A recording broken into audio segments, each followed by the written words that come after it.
¿Qué tal? ¿Cómo están amigos y amigas de esta comunidad? Como siempre un gusto, como siempre un placer. Se dio a conocer una información que generó polémica, sin duda alguna, de que habían revivido en la Cámara de Diputados una reforma vetada por Andrés Manuel López Obrador en donde se aplicaba lo que se conoce como el cobro delegado, es decir, que si una persona sacaba un crédito bancario, un crédito de nómina, el banco pudiera descontárselo, la empresa pudiera descontárselo lo que le debía al banco, lo cual por supuesto generó muchísimos comentarios en contra de esta intención de revivirla, a tal grado que el Senado tuvo que pararla. Los propios senadores dijeron que no estaban de acuerdo con ella. Hoy la presidenta Claudia Sheinbaum dijo que si hubieran aprobado eso y si la llegan a aprobar, ella la iba a vetar, haciendo referencia también a Andrés Manuel López Obrador. Pero aquí lo que llama la atención es quién estaba detrás precisamente de esa iniciativa. Obviamente, cuando empieza a salir toda la información, pues se confirma que otra vez era el señor Pedro Aces, quien ya lo había hecho antes con Andrés Manuel López Obrador y ahora lo volvió a intentar de la mano del Partido Verde Ecologista de México.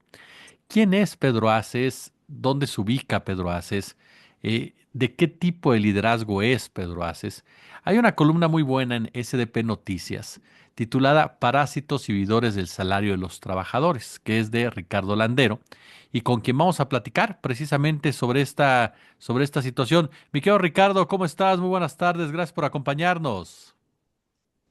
Hola, ¿cómo están? Muchísimas gracias, desde luego, por la invitación y pues muy atento de esta información y de este dato que salió y que efectivamente la presidenta al final hizo una mención hoy en la mañanera, afortunadamente.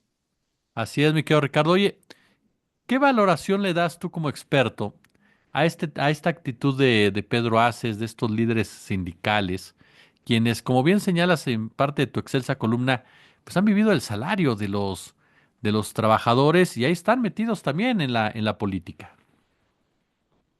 Sí, mira, yo creo que lo que hay que resaltar de este intento de pues, querer sorprender, ¿no? al Poder Legislativo para tratar de meter este cobro en la nómina de los trabajadores.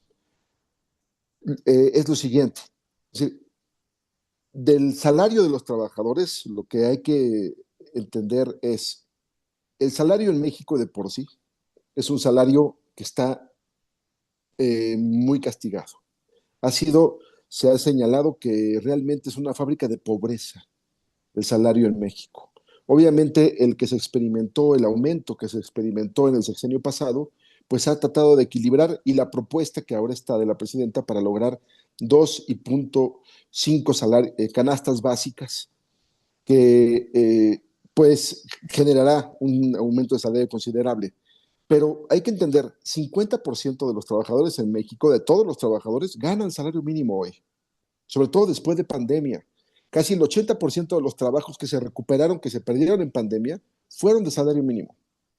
Solamente el 5% de todo el universo de los 20 millones de trabajadores que hay ganan más de 5 salarios en México.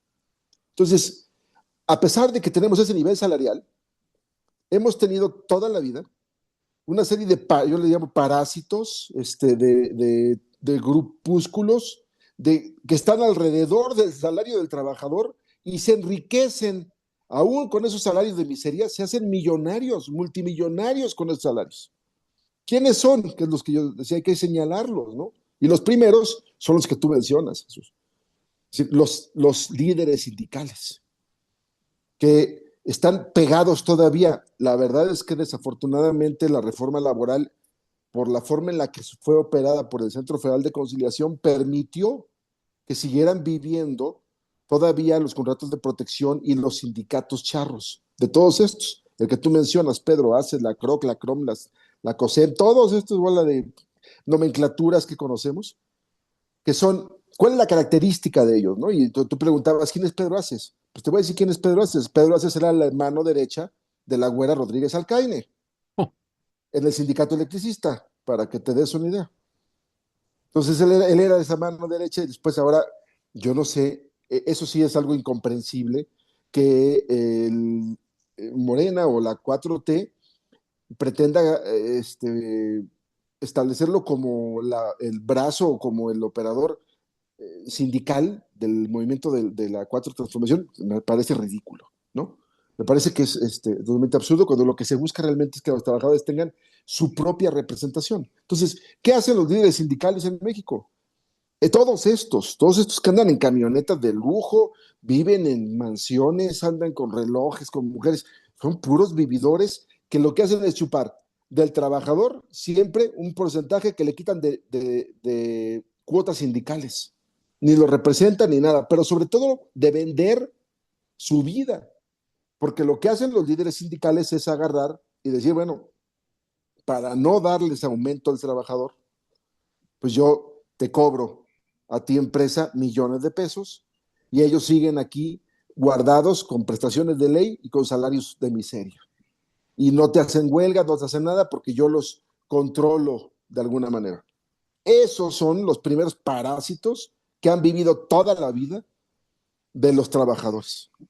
Y ahí se encuentra, desde luego, estos diputados, estos senadores que han estado ahí de legisladores, y que como centrales obreras tienen todo un aparato ya financiero, o sea, ya son bancos que tienen SOFOMS para poder prestarle a los trabajadores y entonces están cobrando por todo. Entonces imagínate, tenemos un salario paupérrimo. Entonces tenemos a los líderes sindicales cobrándoles. Luego tenemos a los prestamistas, a las cajas de ahorro y a las SOFOMS, que son muchas veces cajas de ahorro de los propios sindicatos, donde el trabajador recurre a ellas porque no le alcanza, porque tuvo en ese momento un problema, tiene que inscribir a los hijos a la escuela, tuvo un problema de enfermedades, entonces va y pide 3, 5 mil pesos, pero le cobran semanalmente intereses más altos que una tarjeta de crédito.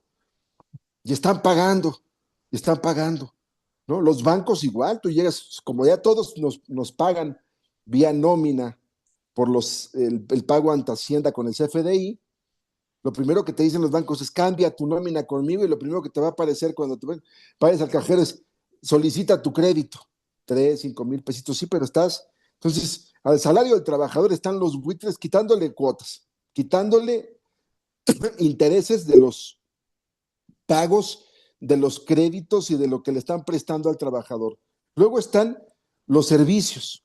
Alrededor siempre están ligados con los sindicatos funerarias, seguros, están las empresas de mercancías, Electra, todas estas empresas que también hacen convenios y contratos, ponen ahí los puestos para que el trabajador vaya y compre el televisor 4 veces más caro de lo que te sale a ti comprarlo en Walmart o en cualquier tienda. Y entonces ellos llegan y con paguitos, ¿no?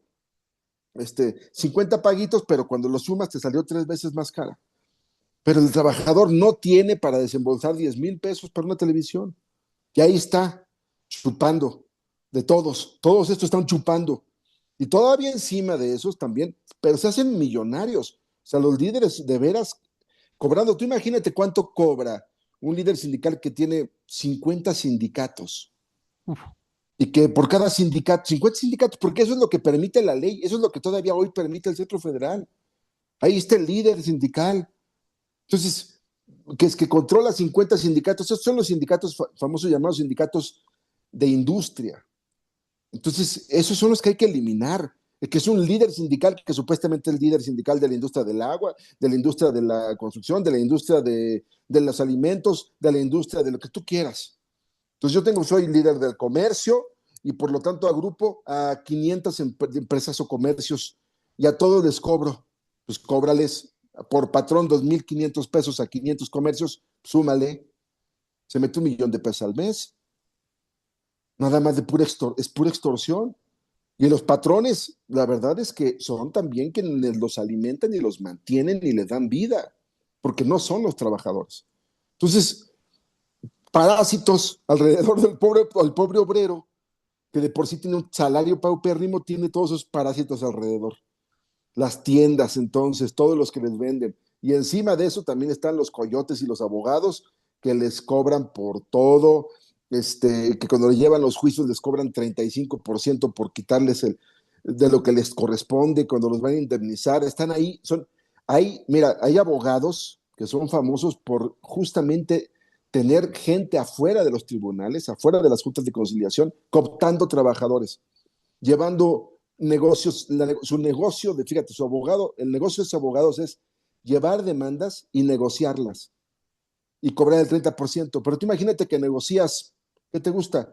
20 demandas al día, porque tienes miles, porque estás 20 demandas al día y cada una la negocias en 10,000 pesos y te llevas 3,000 pesos por cada una de las negociaciones, te metes 60,000 pesos al día como abogado.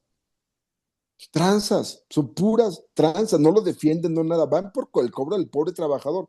Y ahí está toda esa bola de parásitos alrededor. Entonces yo creo que fue muy oportuno que la presidenta dijera no, porque esto lo que buscaba era que de los aspectos que permite la ley que se puede hacer descuento del salario, porque sí se pueden hacer descuentos, pero se puede hacer descuento obviamente de impuestos, de seguridad social, de deudas, por ejemplo, deudas alimentarias, si tiene una deuda, tiene hijos y el trabajador tiene que pagar la pensión alimentaria de los niños, bueno, pues se puede hacer hasta un determinado porcentaje. De todo eso que de por sí legalmente el trabajador tiene que pagar, ahora se permitiría que todos estos que se consideran deudores, pues esta posibilidad de empresas de préstamo, de electras, de tiendas de consumo, todos esos con un convenio firmado, el trabajador acepta, ¿sabes qué? Además ahora tengo oportunidad de cobrarle al trabajador, directo de la nómina y el patrón, pues ya se va a quedar sin nada, Claro. se va a quedar sin nada. Eso es lo que se pretendía hacer y eso es lo que son estos personajes que tenemos hoy todavía. Oye, algo que me llamó la atención que dijo Ramírez Cuellar fue, hubo muchas presiones de los bancos, es decir, eh, ahorita que me decías, bueno, Pedro Aces es gente desde la Guardia Rodríguez Alcaine, ya son representantes populares, ya no solamente se trata de que sean líderes sindicales, sino que son representantes populares como tales. Pero aquí están completamente haciendo negocio, según la misma denuncia que hace Ramírez Cuellar, con los bancos, porque a final de cuentas es preocupante ver a un legislador o legisladores quienes se doblan literal ante o la presión del banco o la corrupción del banco o, como bien lo señalabas, el negocio que tienen detrás de esta reforma, ¿no? Todas estas centrales obreras, ellos tienen sus propios bancos. Bueno, no son bancos o FOMS. Todas estas grandes centrales obreras hacen negocio. Te voy a decir los negocios que hacen con las empresas para que nos demos una idea de todo, de cómo opera realmente todo este esquema del negocio de los sindicatos. Llegan y se meten, por ejemplo, en un hotel y le quitan las cuotas primero al trabajador. Después tienen su SOFOM, que es propiamente un banco. Yo decía, eran tan luchadores de los trabajadores que Dios los castigó y los volvió banqueros, ¿no? O sea, estaban tan preocupados por el ingreso de los trabajadores que los convirtió en banqueros, ¿no? Entonces, tienen ese negocio. Le cobran a las empresas, además, por ejemplo, se coluden con las empresas de banco, de restaurantes y de hoteles para que las propinas no las integren al salario del trabajador, se la pagan el sindicato y el sindicato las jinetea y las reparte con su respectiva mochada, ¿no? Luego, les cobran la capacitación. Como por ley se supone que hay que dar capacitación a los trabajadores, pues ellos tienen empresas también de capacitación y obligan a que la empresa contrate a las empresas de ellos o el sistema de ellos para capacitar. Entonces imagínate, pues esto es una empresa paralela. Claro. O sea, es una cantidad de dinero la que están ellos manejando y la que están pretendiendo. Entonces, estos cuates no solamente tenían la presión de los bancos, ellos eran los bancos. Ellos eran el banco. Ellos eran los interesados también, además, de poder hacer eso. Entonces, sí, sí, o sea, sí es alarmante que sigamos teniendo toda esta corrupción entrelazada entre patrones, sindicatos e intereses económicos, todos alrededor, y todos ahí está la reforma de 2019 y el anexo 23A del TEMEC no se aplicó correctamente en México y permitió que todos estos sindicatos permanecieran ahí. ¿Qué hace ese líder sindical? ¿Cuándo ha trabajado ese líder sindical? ¿Por qué permiten? Yo decía, a ver, hay que diferenciar dos tipos de sindicatos que son muy importantes. El sindicato de empresa, a donde el que representa a los trabajadores tiene que trabajar en esa empresa. Tú no puedes ser secretario general de un sindicato si no trabajas en la empresa, en un sindicato de empresa. Y estos sindicatos de industria, que supuestamente son sindicatos donde entonces el líder trabaja quién sabe en dónde, pero representa a 40 o 50 empresas que no sabemos, jamás ha trabajado y jamás se ha ensuciado las manos y jamás trabaja en ningún lado. Tiene que trabajar ahí. El sindicato, entonces, lo que permitieron todavía en el Centro Federal, la gente que está al frente o que estuvo todavía el sexenio pasado y que están todavía ahí en el ámbito laboral, es que permitieron que prevalecieran estos sindicatos de industria.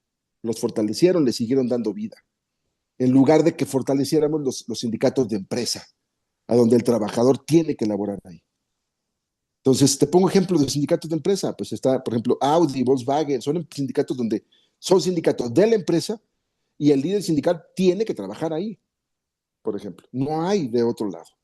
¿Qué es lo que había? Por ejemplo, había un sindicato de la CTM, de la industria automotriz, de un cuate que jamás ha trabajado, ha tocado una línea de producción, pero que supuestamente tiene un sindicato nacional y entonces él quiere representar a 4 o 5 automotrices y sigue representando, ¿no?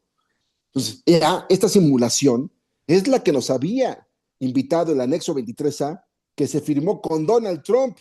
Yo siempre he dicho, a ver si no viene ahora Donald Trump a pedir cuentas de qué hicimos, porque lo que se hizo fue una simulación todavía. No fuimos capaces de realmente permitir la libertad sindical en México. Entonces, parásitos, todos estos viviendo alrededor, insisto, ¿cómo es posible que con salarios tan bajos en México, todos estos se vuelven tan millonarios? Empresas de subcontratación, multimillonarios, y lo único que hacen es pagarle menos al trabajador y evadir impuestos a favor del patrón de un grupo de trabajadores. Y de ese cachito de dinero que se quedan ellos de todo lo que logran evadir y logran dejar de pagar al trabajador, se hacen multimillonarios. Todo el mundo se enriquece a costilla del trabajador que gana una miseria en México. Ese es el tema que tenemos hoy y que habrá que resaltar. Sí, porque como bien dices, todo el mundo gana dinero menos el que lo desquita, ¿no? Menos él. O sea, él es el único que debe todo, ¿no? Y todo es caro, porque para el obrero todo es caro. El transporte es caro. Si tú vives en la Ciudad de México, con 6, 8 pesos te mueves de lado a lado, en un solo pago. Pero para el obrero que vive en el Estado de México, que viven en Querétaro, que viven en Puebla, tienes que agarrar 3, 4 camiones y entonces ya te gastaste 14, 20 pesos para transportarte. Todo es caro, todo es caro. Todos los servicios que les venden es caros y no son, y obviamente deficientes. Entonces, ser obrero con salarios miserables es muy caro en México. Y ahí es a donde se tiene que trabajar el énfasis, ¿no? Yo por eso aplaudo desde luego la política de que se busque aumentar el salario mínimo. O sea, si hoy estamos discutiendo de estos salarios de miseria que todavía no alcanzan por lo menos 2 canastas básicas, que es el umbral de pobreza. O sea, si no te alcanza para 2 canastas básicas, estás abajo del umbral de pobreza alimentaria. Se va a buscar que se logre 2 canastas y media. Pero si hubiéramos continuado con la política que teníamos los últimos 30 años, en donde los aumentos del salario mínimo eran del 3%, pues seguiríamos, ahorita estaríamos en 80 pesos tal vez, en lugar de los 250, 270 pesos que estamos. Entonces, fíjate, aquí nada más habría que resaltar algo muy importante. Entonces, nos damos cuenta que no es cierto que solamente el trabajador, incluso en su lucha, sea el que pueda lograr los cambios. Se necesita la participación del Estado, activa. O sea, si no hubiera actuado la Secretaría de Economía, de Hacienda, en su momento, para aumentar el salario mínimo, el sexenio pasado, los trabajadores no hubieran tenido la capacidad ni la fuerza política para poder haberlo hecho. Se necesita. Cuando se habla de este desequilibrio en las fuerzas de trabajo en el ámbito laboral, es porque el Estado tiene que participar. Cuando se habla de que se violan en las fuentes de trabajo, no les dan vacaciones, pasan 3 años y es que me deben mis vacaciones, ya no te las dieron y ahí te doy 3 días si quieres y luego los demás. Cuando se violan vacaciones, cuando se viola jornada de trabajo, no se pagan horas extras en México, cuando se permite la intervención de la subcontratación, se necesita la intervención del Estado para que vayan, inspeccionen las empresas y vean si está pasando esto y sancionen y multen y los metan delitos. Si el Estado no tiene una participación activa, y aquí son dos ámbitos, obviamente el federal y el local, porque también las autoridades a nivel local tienen facultades para poder inspeccionar y poder supervisar, pero no se hace. En los gobiernos locales hay una total colusión de los gobiernos con el sistema patronal que se encuentra en el Estado. Si es de condición turística, pues con los hoteleros. Si es de condición productiva, pues con las empresas. Y no las tocan, porque pues no hay que tocarlas. Pues ¿cómo? Si ellos son los que generan los trabajos. Sí, pero tiene que ser trabajos de dignidad y tiene que ser trabajos con el mínimo respeto de los derechos elementales que establece la ley del trabajo. Así, no estamos pidiendo que hoy, otra cosa, pedimos que se respeten los derechos. Eso no se hace en México.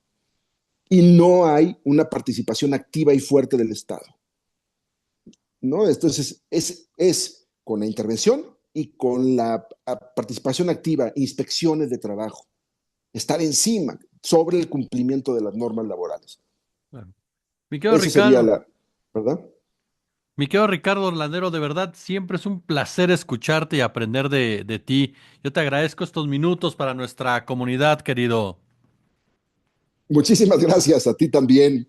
Te mando un fuerte abrazo y pues siempre es un placer también acompañarte y acompañar a todo tu auditorio.